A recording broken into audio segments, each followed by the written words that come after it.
বন্ধু বান্ধৱীসকল কিছুদিন আগত যে অসমৰ কেইজন অতি জনপ্ৰিয় ইউটিউবাৰ আৰক্ষীয়ে গ্ৰেপ্তাৰ কৰিছিল সেই খবৰটো হয়তো আপোনালোকে পাইছেই। সেই খবৰটো সমগ্ৰ বিশ্বজুৰি চাঞ্চল্যৰ সৃষ্টি কৰিছে আৰু সমগ্ৰ বিশ্বতেই কিছুমান ইণ্টাৰনেশ্যনেল টিভি চেনেল আৰু নিউজ চেনেলত তেওঁলোকৰ এই বাতৰিটো প্ৰচাৰ কৰিছে।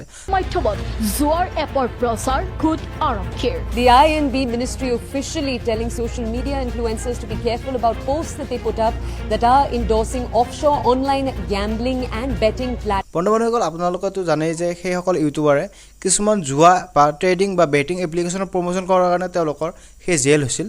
সেই কথাবোৰ লাহে লাহে নোহোৱা ধৰিছে, তল পৰিবলৈ ধৰিছে। আপোনালোকে ভাবিছেনে সেই হৈছিল সেইসকলৰ বিপদ এতিয়ালৈকে কমা নাই? হেল্ল' বন্ধুসকল, মই ৰাহুল, আপোনালোকক স্বাগতম জনাইছোঁ SMK চেনেললৈ। বন্ধু বান্ধৱীসকল, আজি মই আপোনালোকৰ লগত আলোচনা কৰিম যে এই যে বেটিং এপ্লিকেশ্যনবিলাক প্ৰমোশ্যন কৰি কিয় তেওঁলোক এইকেইজন ইউটিউবাৰে জেললৈ যাব লগা হৈছিল আৰু কি এনেকুৱা ৰহস্য লুকাই আছে এই বেটিং এপ্লিকেশ্যন বা বেটিং ৱেবছাইটত।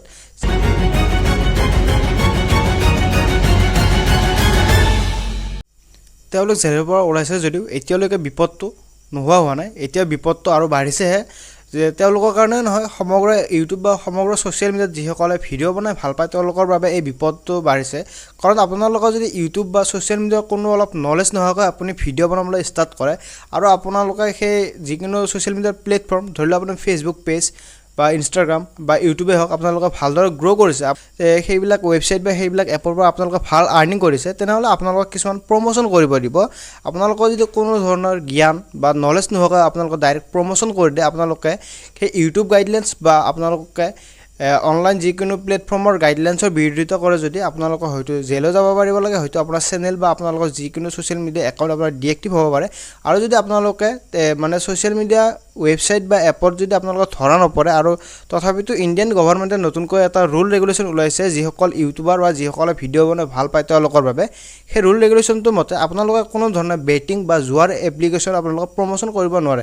যদি আপোনালোকৰ প্ৰমোশ্যন কৰে সেইবিলাক এপ বা ৱেবছাইটত, তেনেহ'লে আপোনালোকে হয়তো আপোনালোকৰ 3 মাহ জেল হ'ব পাৰে, হয়তো আপোনালোকৰ সেই ৱেবছাইটত বা আপোনালোকৰ সেই যিকোনো আপোনালোকৰ ছ'চিয়েল মিডিয়াত আপোনালোকে যদি কিছু ধৰণৰ বেটিং এপ্লিকেশ্যনেৰে আপুনি এডভাৰটাইজমেণ্ট কৰি দিয়ে, আপোনাৰ সেই ছ'চিয়েল মিডিয়া একাউণ্টটো আপোনাৰ 1 নম্বৰতে ডিলিট হ'ব।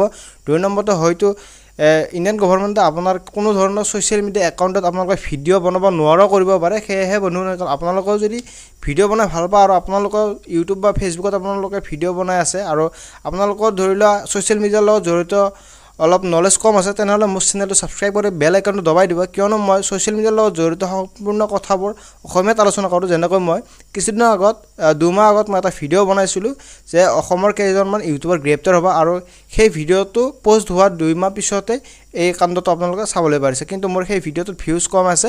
আপোনালোকে ছাপোৰ্ট কৰক প্লিজ, আৰু মোৰ চেনেলটো গ্ৰ' কৰাত আপোনালোকক সহায় কৰক। লগতে আপোনালোকক মই কিছুমান ইউটিউবৰ লগত জড়িত টিপছ এণ্ড ট্ৰিক্স অনলাইন আৰ্নিঙৰ বিষয়ে শ্বেয়াৰ কৰিম সম্পূৰ্ণ অসমীয়াত। বন্ধুসকল, ভিডিঅ'টো যদি ভাল লাগিছে এটা লাইক কৰি চেনেলটো ছাবস্ক্ৰাইব কৰি আৰু মোৰ এই ভিডিঅ'টো আপোনাৰ ফ্ৰেণ্ডৰ মাজলৈ শ্বেয়াৰ কৰি দিব।